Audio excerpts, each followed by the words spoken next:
तो हमने कुछ ऐसा पढ़ रखा है कि अगर कोई स्ट्रॉन्ग एसिड और स्ट्रॉन्ग बेस का सॉल्ट हो तो उसका कुछ नहीं होता है।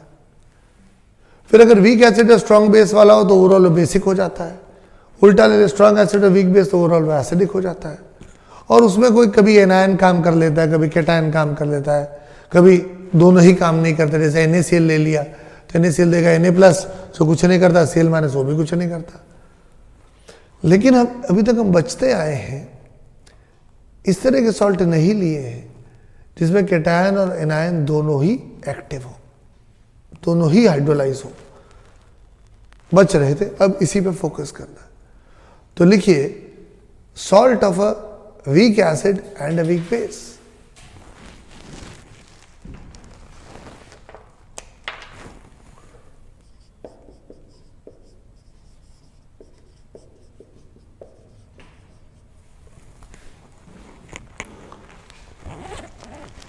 और ऐसे कई सॉल्ट मिल जाएंगे आपको, जैसे ये ले लीजिए अमोनियम एसीटेट। तो ये आया है वीक एसिड, एसिडिक एसिड, और वीक बेस अमोनिया से। या फिर ये लीजिए एसीटेट को हम कॉमन रख लेते हैं, यहाँ पे अनिलीनियम ले लेते हैं, अनिलीन एक वीक बेस हो जाएगा। ठीक है, और भी ले सकते हैं, ये लो पिरिडीन का कुछ ले लेते हैं। 12th पास हो तो पिरिडीन समझते हो गए, ये पिरिडीनियम हो गया। और इसकी रिएक्शन कर इसके साथ एनायन ले लिया, ये लो साइनाइड ले लेते हैं, साइनाइड। तो साइनाइड आया है HCN से, जो कि एक बहुत वीक एसिड होता है, और पिरिडीनियम आया है पिरिडीन से, जो कि एक वीक बेस होता है। तो इस तरह के सॉल्ट की चर्चा हमने नहीं करी।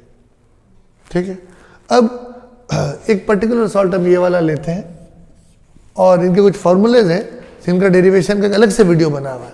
तो अगर आप उनका डेरिवेशन देखना चाहें कि वो कहाँ से आए, तो वो वीडियो देख लीजिए, उसमें पूरा दे रखा है। वीडियो का आपको बता देंगे कौन सा वीडियो। अपने पाठशाला की वेबसाइट पर जाओगे तो मिल जाएगा कि वीक एसिड और वीक बेस का डेरिवेशन कैसे होता है। वो मैं बताऊँगा, कोई मतलब नहीं, ऑलरेडी रिकॉर्डेड है बहुत अच्छे से, साफ सुथरा, फुल हाई डेफिनेशन में। तो यहाँ पे इस तरह की परिस्थितियों पूछेंगे क्या भाई, आयनिक का क्वेश्चन है तो पीएच तो उनका पसंदीदा सवाल है। तो पीएच का फॉर्मूला, और ये फॉर्मूला एनसीईआरटी में भी दे रखा है, डेराइव नहीं करा है, डेराइव मैं भी यहाँ नहीं करा रहा हूँ, एक दूसरा वीडियो बना रखा है उसका। तो ऐसे एक फॉर्मूला दे रखा है।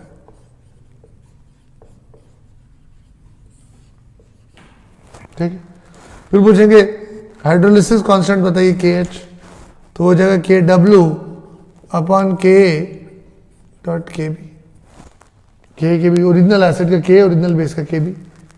फिर प्रैक्टिस करेंगे। और फिर डिग्री ऑफ हाइड्रोलिसिस अल्फा, तो इसका फॉर्मूला होगा √KH, ये रहा KH/1 + √KH। और ये तीनों फॉर्मूले कैसे आए, इसका ऑलरेडी एक वीडियो बना हुआ है, तीनों उसी एक वीडियो में, बड़ा वीडियो नहीं, शायद 20 या 22 मिनट का वीडियो, पूरा उसमें अच्छे से कंसेप्चुअली समझाया और फिर उसको पूरा डेराइव भी करवाया। वो यहाँ करेंगे तो यहाँ पे जो बात करनी है, जिस पर फोकस करना है, वो बात फिर आउट ऑफ फोकस हो जाएगी। तो इसलिए हम फॉर्मूले यहाँ यूज कर रहे हैं। तो हम पढ़ रहे हैं कि वीक एसिड और वीक बेस का अगर सॉल्ट हो तो वहां पे पीएच कैसे निकालेंगे, उसका हाइड्रोलिसिस कांस्टेंट या हाइड्रोलिटिक कांस्टेंट क्या होगा, और उसका डिग्री ऑफ हाइड्रोलिसिस कितना होगा। तो इसके 3 फॉर्मूले एग्जांपल आपके सामने हैं। ठीक है, अब आपको क्या करना है, ये फॉर्मूला लगाने की प्रैक्टिस भी करवानी है मेरे को। तो ऐसा कीजिए 0.1 मोलर अमोनियम एसिडेट ले लीजिए, इसमें तीनों बातों का जवाब दीजिए। और Ka Kb मैं आपको दे देता हूं, Ka ऑफ एसिटिक एसिड बराबर होता है Kb ऑफ अमोनिया के। ये सहयोग की बात है, हमेशा ऐसा नहीं होगा। और ये वैल्यू 1.8 × 10⁻⁵। तो आप ये तीनों वैल्यूज निकालिए। ठीक है, और ज्यादातर अगर हम JEE एडवांस की बात करें तो भी इसका डेरिवेशन नहीं आया कभी, और आना भी मुश्किल है। क्यों, जब डेरिवेशन करोगे मालूम पड़ेगा टाइम लगता है। और दूसरे जो भी एग्जाम है, चाहे JEE मेंस हो, चाहे नीट हो, और बाकी सब, उनमें तो फॉर्मूला शुद्ध रूप से ही काम आ जाते हैं। बट फिर भी अगर आपको जानना हो कि कैसे आए, तो डेराइव किया हुआ है। ठीक है, और वो डेरिवेशन के बाद भी याद तो रखने ही पड़ेंगे फॉर्मूले को। हर बार 20 मिनट का डेरिवेशन थोड़ी कर सकते हो आप, या आप कितनी प्रैक्टिस कर लो, 2 मिनट तो फिर भी लगेंगे। 2 मिनट एग्जाम में शायद कई बार होते नहीं है, तो ये याद तो रखने ही है। तो ये लिख लीजिएगा और हाथों हाथ इन तीनों बातों का जवाब दीजिएगा। और मेरा फोकस इन दो पे है, पीएच और अल्फा। केएच पे मेरा कोई ज़्यादा इंटरेस्ट नहीं है, तो इसको लिखिए और ये वैल्यूज निकालिए।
हाँ भाई हुए सॉल्व।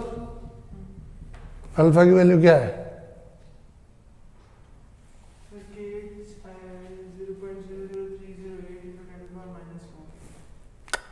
हाँ ठीक है, अल्फा कितना है?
बताओ बताओ। हाँ तो इसका जो पीएच का जवाब है वो तो आ जाएगा 7 और अल्फा आ जाएगा 5.5 इंटू 10 की पावर -3। कितना -3 है? कितना है? नहीं -3 आएगा, कितना है? अब इधर आओ, फॉर्मूला लगा के आंसर तो आ गए। अब समझने वाला पार्ट स्टार्ट होता है, ध्यान देना। हमने पिछली क्लास में अगर 0.1 मोलर सोडियम एसिटेट था, 0.1 मोलर एसिटेट आयन का अगर हाइड्रोलिसिस करवाया पिछली क्लास में, पिछले वीडियो में आप चेक करें तो आप देखेंगे कि वो जो 0.1 में से जो गया था, 0.1 में से x गया तो x की वैल्यू थी 7.5 इंटू 10 की पावर -6।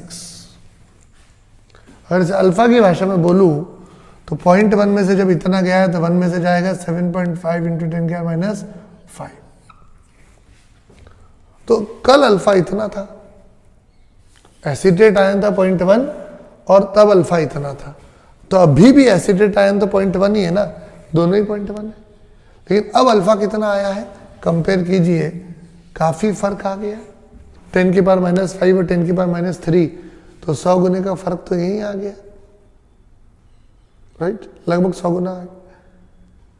हाँ हाइड्रोलिसिस बहुत कम हो रहा है, ये वैल्यू अभी भी 1 के सामने तो बहुत छोटी है।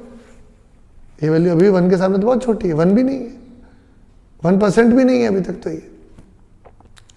तो जैसा मैंने पहले भी कहा था कि हाइड्रोलिसिस जो है वो या तो कम होता है या बहुत कम होता है।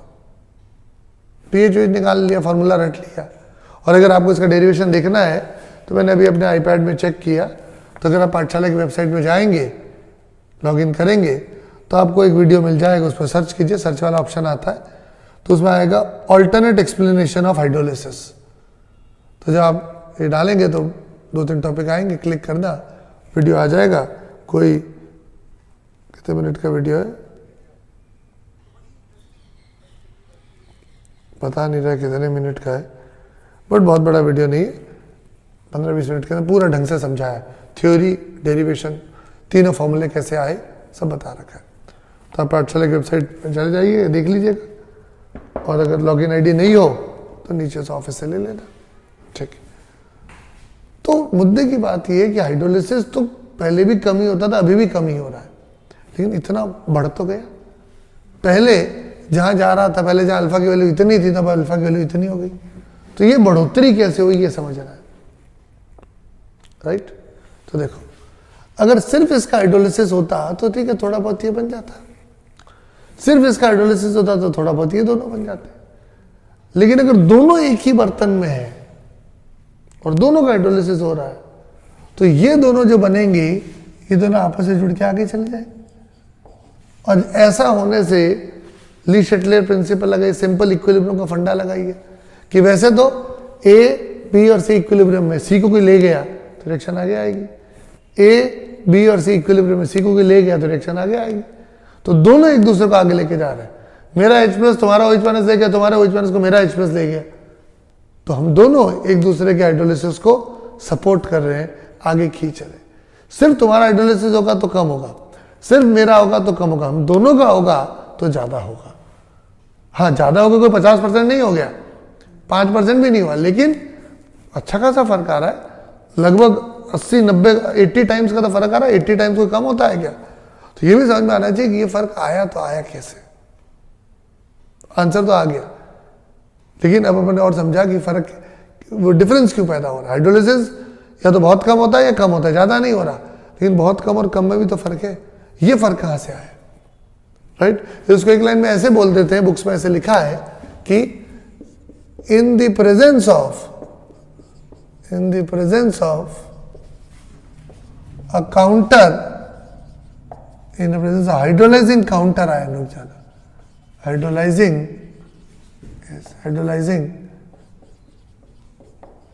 counter ion, the hydrolysis increases.